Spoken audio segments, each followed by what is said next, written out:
Hi there. Welcome to Coping with Challenging Menstrual Periods during and post-COVID. I was really inspired to do this video because I've had so many clients that I've been working with and just people that I know that have really challenging periods. And with COVID, they seem to have gotten harder for a lot of people. So I wanted to speak a bit about it and maybe provide some tools, some suggestions for how to navigate periods that are challenging for you. So the first thing is, I want to say that it's very important that we tend to our wombs. That is something that has historically, throughout the world and throughout various time frames, has been quite a common practice.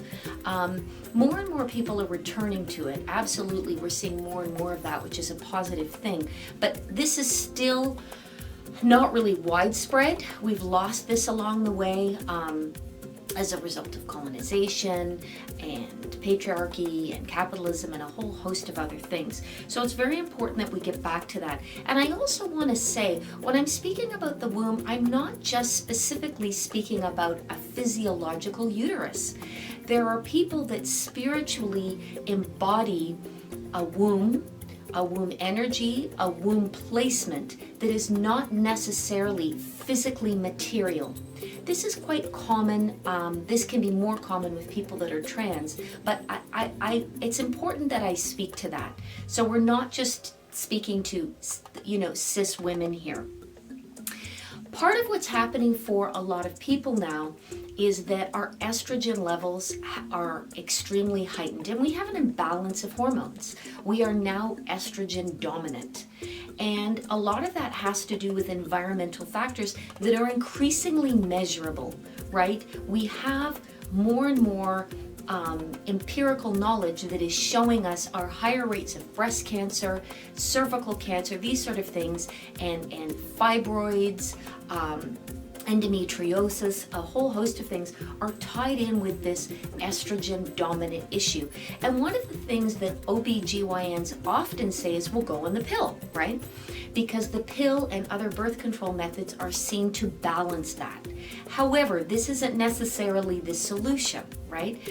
The pill isn't for everybody, and hormone replacement therapy isn't for everybody. So this is an important piece. But because we have these increased estrogen levels, this is contributing to, as I said, fibroids, endometriosis, cysts, a whole host of things. And the environmental factors are tied in with this.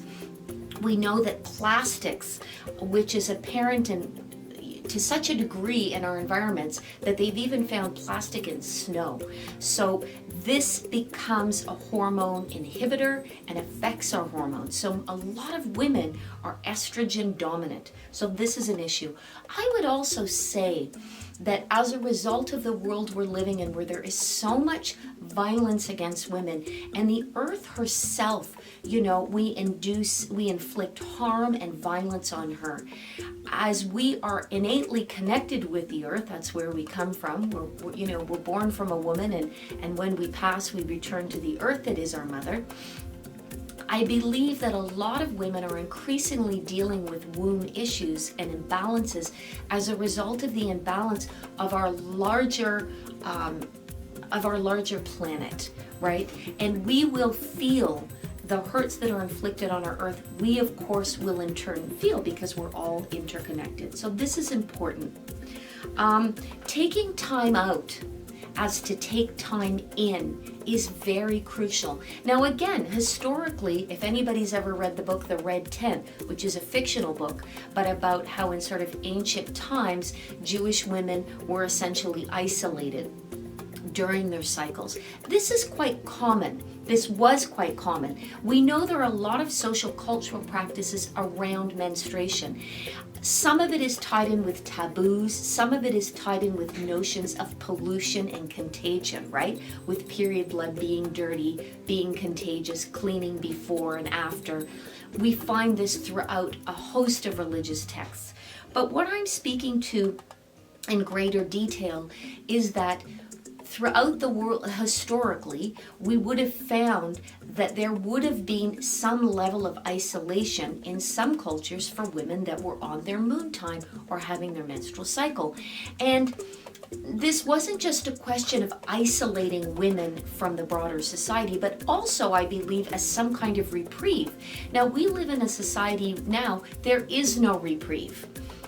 Second wave feminism has given us some levels of equity, but we are also expected to do it all and be it all the time, right? We are not, first of all, our sanitary products are expensive, right? They are not free, they're expensive. We also are expected to work through these life transitions, through our periods, and even during our pregnancies, and even having a child. In the United States, as many of you know, you have 6 weeks maternity leave, which is ridiculous. So we aren't given a right, I would say, of being able to have some reprieve for not just the physiological transition, but the emotional, spiritual, and psychological transitions we go through. We find there's some research now around menopause that is looking at some of the side effects that women deal with that are so intense that, you know, there are some social scientists and medical establishments that are saying women actually should be given leave as a result of not getting no sleep, dealing with hot flashes. So for sure, you know, for a lot of cis women that are dealing with the physiological challenges of these transitions, we are expected to push through. And this is not fair, I would say, and it is not realistic, especially if you deal with, for example, the more severe elements of it. If you have fibroids, if you have endometriosis, you know the pain. You know the pain you go through every month, making it difficult or impossible to carry out your day-to-day tasks. And so you either do it, you push through it, or it's put on hold for you to get to at breakneck speed when you're able to cope again. So this is not setting us up in a good way for womb health, womb healing, and our overall health, right? So this should really be a time, our moon time, as it's called by some Indigenous peoples in what's referred to as by settlers as Canada, is called moon time, right? Or our menstrual cycle. Moon time because for a lot of women at one time, our cycles went with the cycles of the moon. And this is still the case for a lot of women. But this is a time to go inward, right? This needs to be a time to give ourselves what we want, need, and require. A want might be ice cream. A need might be, I need some isolation and rest. And a requirement might be that other people will need to do some of the tasks that I ordinarily do because I'm just not in a position to do it. So this, I would say, is important. And that can look like a variety of things. Now, of course, everyone has different privileging. So, you know, I think what's important when we think about time out and time to go in, you have to meet yourself where you are. This isn't about a to-do list of what you need to do and then feeling like, often with self-help, I'm failing, I'm not meeting it. Only you live the life you live, and you know the challenges you face, and you know the time and resources you have. So meet yourself where you are. It can look like time alone. It can look like extra sleep. It can look like extra care and support to yourself and that others give you. It can also look like eating food that is both comforting but also healthy, because that's an important piece. And of course, you know, doing those things within your emotional, physical, spiritual, and socioeconomic means. Okay, what's another important piece around our cycles? Now, because a lot of women, we know 1 out of 4 women are affected by violence and sexual violence. Periods, physiological change can surface pain, wounding, trauma, memory, and experiences. And it might not even be cognitive. It might just be a hard time. Things are surfacing for you emotionally. Maybe you're feeling more afraid, more confused, more emotional. I always laugh when people say, oh, you must be on your period. Our periods are not making us emotional. Our cycles are surfacing our emotions and making it clear what needs tending to. So part of what you can gift yourself with is letting things up. Let them up. If we repress, ignore, stifle, or negate our memories, feelings, experiences, and personal truths, we can expect to be sick, right? The womb is the truth teller. The womb is the holder. So it needs place and space to speak, express, and share. We also need to give ourselves permission. For a lot of us, we're waiting for permission from others. We need to give ourselves permission to tend to ourselves physically, sexually, emotionally, mentally, spiritually, and collectively. Let's give ourselves permission within our means, with where we are at this time, to take care of ourselves, to take time out if we can, to prepare nourishing food if we can, to pray or meditate if we can, to have a bath if we can, to reach out to a friend, allow ourselves to be vulnerable. So giving ourselves permission to feel our feelings, giving ourselves permission to tend to ourselves, not being at the bottom of the list or not even on the list. Let's give ourselves permission to do that. Next, I would say the importance of interconnection. One of the pandemics that is rife, that is rife throughout the world is isolation. We live in a society and time where we are taught everything is singular. We are taught we are in control. We are not taught interconnection with our planet, with our fellow species, with each other. So that's an important piece. Healthy connection is really important at this time. Now, what interconnection looks like for you, again, is unique. It might be, interconnection means for me a certain degree of isolation. I need to go in to pray, to meditate, to attune to my spirit. It might be I need to be out in nature, just attuning to the season, to the trees, to the birds, to all that's around me. It might be rituals and ceremonies for you, that this is an important time for you to do that. It may be your own socio-cultural practices that you value and that have meaning for you, not just things that you have to do or should do or required to do within your faith, religious, or cultural beliefs, but what speaks to you, right? So that's an important piece. Okay, moving on. Support. Support is really important of ourself, of others, and of our womb, right? What are we eating? What does our diet look like? And again, there's all these fad diets. Be keto, be this, be that. Your body is unique, right? Your body is unique. What agrees with you in terms of eating isn't the same as the next person. Now, we all know some basic things. Too much refined food isn't good for us. Diets that are high in oil, sugar, salt are not good for us. If we can try and have a strong plant-based diet, that's good. If we can eat meat that is natural or as organic as possible, good. So there's some basic things we know there, but what your dietary requirements are different than someone else, and what your requirements are when you're on your cycle is different, right? You may feel nauseous and the last thing you want to do is eat, and sipping peppermint tea, it gives you the relief you need. You may not want to eat much while you're on your cycle. You may be the opposite and you want to eat a lot and you're just like, give me chocolate, give me fries. So I'm not trying to keep you from having the things you want. But consider the food that you're eating and the diet that you have. How is it nourishing, nurturing, and comforting without turning to food to be self-soothing, right? Are we drinking enough water? And what's the quality of the water we're drinking? And do we have access?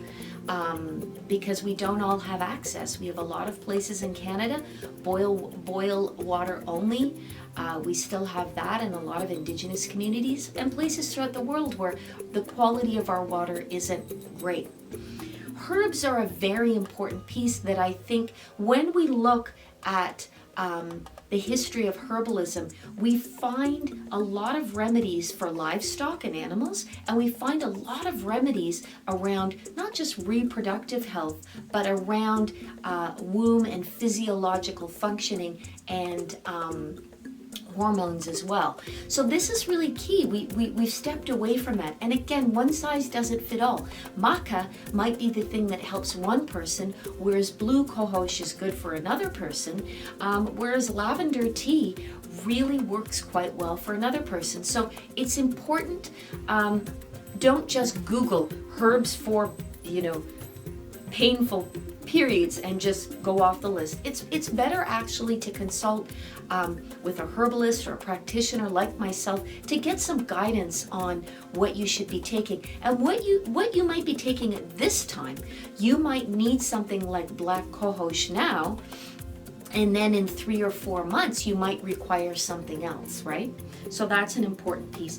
Also, not avoiding regular checkups. This is hard because as cis women and probably trans people can attest to, breast exams, pap smears, all of the medical interventions are so invasive.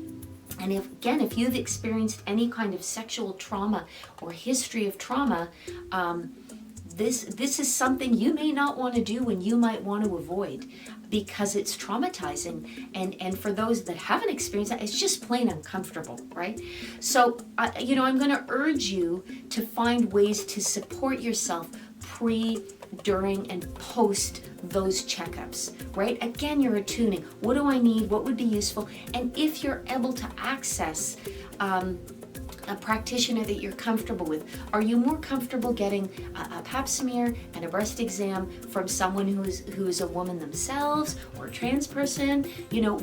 What is going to help you and how can you go about accessing it? Leaving it isn't the way to go though, because if you are dealing with a systemic issue, if you're like, oh, the periods are really, really bad, then it's important to get it checked out, right? At least, if there's a diagnosis to be made, then you can kind of take it from there. And again, I'm not giving you medical advice, right? I'm not here to give medical advice in terms of this. Okay, let's talk a little bit about healing methods around our womb, specifically when we are experiencing painful menses, okay? I really like hands-on healing. It is simple, folks. It is simple. You're making use of the energy, the heat, and the power you already have in your hands and in your womb. Placing your hands there and taking some time to engage.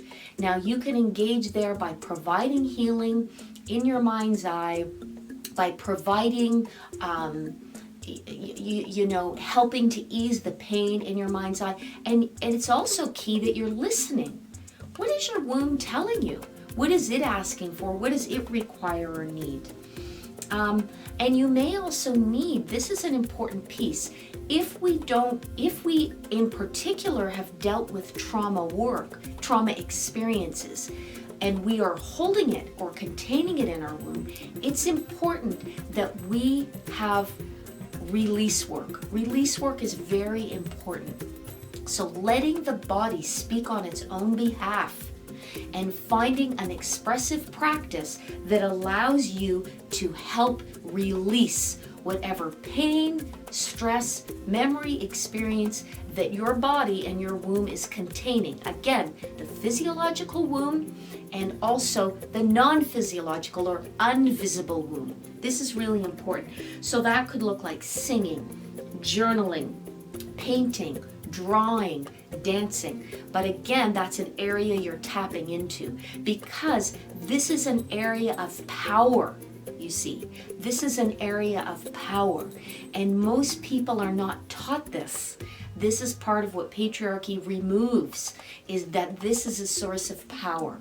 And doesn't it say a lot to us that so many people are ill on a womb level, right? So how can we restore our power and be empowered?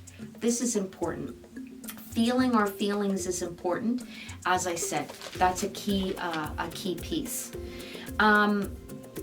So one of the other pieces that I would speak about is thinking about, before you get your cycle, having not a plan, but being a little prepared for navigating the cycle itself.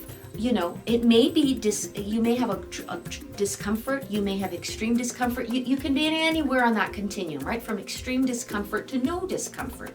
But the point is, let's make use of that time and prepare for when that time comes, that we allow it to be a time to tend to ourselves, right? The body speaks. We have to hear it and listen and tend to it.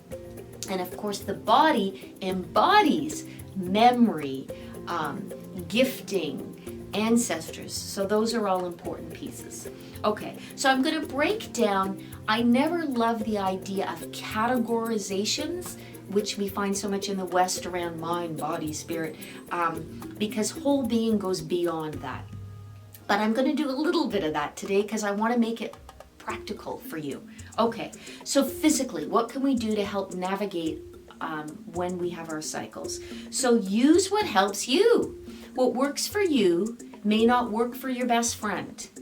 Heat might be helpful to you. Taking anti-inflammatories might be helpful to you. Maybe CBD oil is helpful. Maybe you need more rest.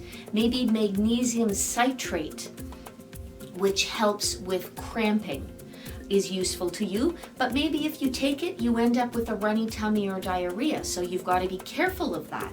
Maybe peppermint oil is very effective for you, or peppermint tea.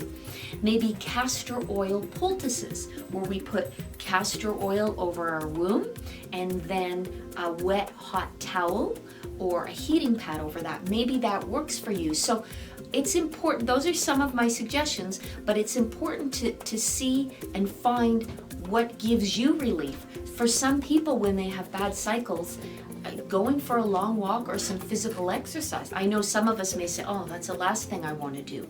A hot bath might bring some relief, whereas for others it doesn't. For someone, it might be a good bowel movement. Make sure they're evacuating, they're not constipated or diarrhea. So attune to that. Emotionally, how we can tend to ourselves is resting as we need, where we can.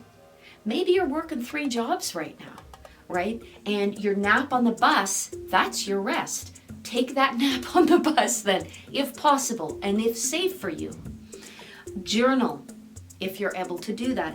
Ask for help where you can, and from people that will be responsive. There's no point asking somebody help that you know can't give it, won't give it, and isn't available. Ask from the people that are willing. Give yourself extra love and kindness. You know, if you're sitting there and you've got cramps and you feel bloated, and to tell yourself, I'm not getting this done, I'm so worthless, I'm so lazy, that kind of conversation with yourself is not good for you. Try and let the laundry list of things you've got to do, let some of it slip. What can you let go? What can you let go? What can you delay?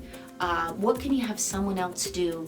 This is important because we have been tasked with often doing too much. Too much is expected of us, and some of us, we get used to doing everything.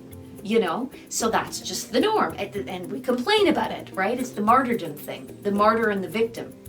So what can you let go? What can you let go of? Mentally, why not try writing down some positive affirmations specifically for you to use when you're in pain, when you're in discomfort, when you're having your cycle. This is important, and again, it's got to be for you. If you know, when I get my period, my body image is terrible. My body image is not good. When I get my period, my self-worth is really challenged. Okay, so what are some affirmations you can write down, make available to yourself, so when you're on that cycle or going through some transition, you can look to it and it is just there. Boom, it's just hitting you and available to you.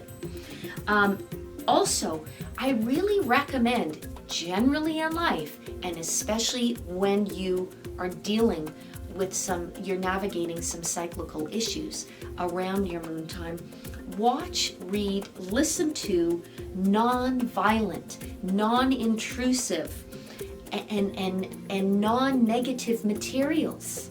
You know, you don't need to be watching some show about some serial killer murdering women. No, this is not what you need. You need things that are positive, that are uplifting, that make you feel good, that are supportive. Maybe it's somebody that you see as a mentor. Maybe it's somebody who makes you laugh. What we take in is part of our sustenance. What we take in, and everything that we seem to take in now with what's in the media, mainstream, it's a lot of negativity, right? And it isn't just negativity, we're also seeing reflections of what's in the world. It's important that we have time, place, and space for nourishing. You know, we need those good things. We need that hope. We need that positivity. So that's important. Okay, spiritually, engaging with the God, ancestors, spirit, or spirits of our understanding. Okay, and ways that bring you calm, that brings you serenity, that brings you surrender. Okay, so what helps you? What kind of spiritual practice? For some people, they say, my church is nature. For some people, it's more definitive. It's specific Hindu gods. It can mean a host of things. What engagement gives you a sense of serenity, calm, peace, and surrendering, where you can let it go, hand it over, and feel some ease? Because if you are feeling stressed out, anxious, at maximum capacity, your cycle's going to be worse. You know, it's like everything. When we're at absolute capacity and we're stressed, everything is harder. So what allows you to do that? Now, for all of them, mind, body, spirit, emotions, whole being, I would say you need encouraging words, self-talk. You need reassurance, things that remind you of your good qualities, of your innate gifts, of your innate powers. So many people have grown up in a way that we hear everything that's wrong with us all the time, and we live in a hypercritical society. So how can you take that time to kind of flip the switch a bit and be reminded of where your power is and where your gifting is, and being reminded that, hey, I define me. Society doesn't define me, and who am I to me, right? And I would say those are key things. So in closing, how can we use these transitional times and our moon time and these cycles that for some people, they dread it, right? Oh, I'm getting my period, right? It's kind of this dread. How can we get back to ourselves? How can we allow this time to be a time of tending to, healing, surfacing, feeling emotions and memories, and taking care of it, seeing it, a time of truth-telling, truth-seeing, truth-being? So what I would like to invite you to do is to engage, helping you to help yourself. And for this time of the month to be something that is a time of self-reflection, healing, and mending, and not simply a time of discomfort, pain, and a surfacing of feelings and emotions. If you need some help with, if you need some healing help, I'm available. If you also need some guidance and direction on medicinal plants to support you and aid you, please feel free to reach out to me. I hope that your cycle's moving ahead. I hope some of these practices you're able to implement, and I hope that your cycle moving ahead is filled with greater ease, serenity, healing, and medicine. Togosani, Togosan.